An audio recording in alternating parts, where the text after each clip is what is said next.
Older brother Chuck Avery's criminal record includes sexual assault, bail jumping, a restraining order violation. Rolanda, what are the specifics cited by Steven Avery? You know, they just keep waffling with these stories so much. And according to TMZ, Steven is laying it heavy on his brother, throwing his own brother under the bus with examples of female customers who would come to the salvage lot who said they were being harassed, sexually harassed by Charles.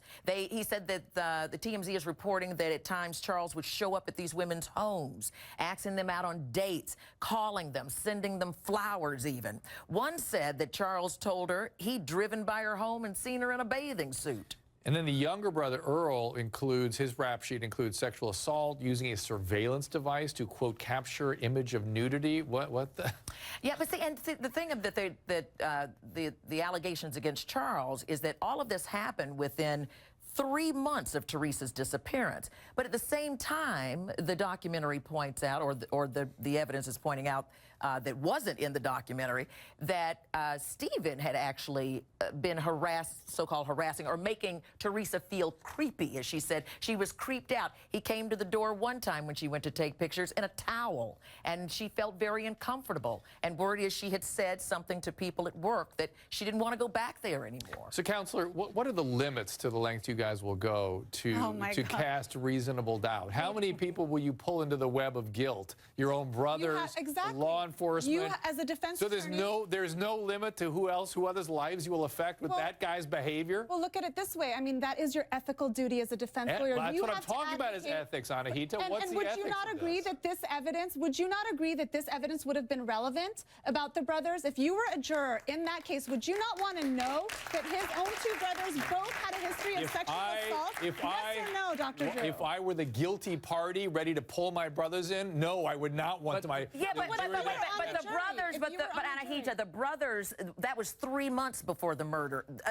This guy, Steven, was contacting the victim the day of the murder. 3 times, faking his ID. The jury should be able to consider this information, Dr. Drew, and you really have to question, why did the judge exclude this evidence? This is relevant evidence, and as a defense attorney, we do this all the time. You are entitled to be able to raise reasonable doubt. That's true. Confuse people. That's their job as a defense. But the even more peculiar thing here again goes back to, why didn't the police ever investigate any one of the brothers, anybody else that might? These guys have a record. We just brought it up on TV. It's right there. They have a sexual assault history. So why did the police not investigate these guys? One thing, but let me just I assume they interviewed everyone on family on both sides, and the brother said, I have an alibi and I've got somebody to prove my alibi. That's the end of that. Because Steven was the only brother who had a $360,000 lawsuit against the police department. There you go. And there was a reason. There was a motive. And that's what I was going to get at too, Dr. Drew. Earlier when you said this is a small town, you know, they didn't have the best forensics, all that stuff. The problem, and I think one of the things that's interesting about this and what's getting people all captivated right now is that it shows that there's corruption within this police department, possibly. Absolutely. And we're in a world right now where there's corruption we're seeing in other police departments.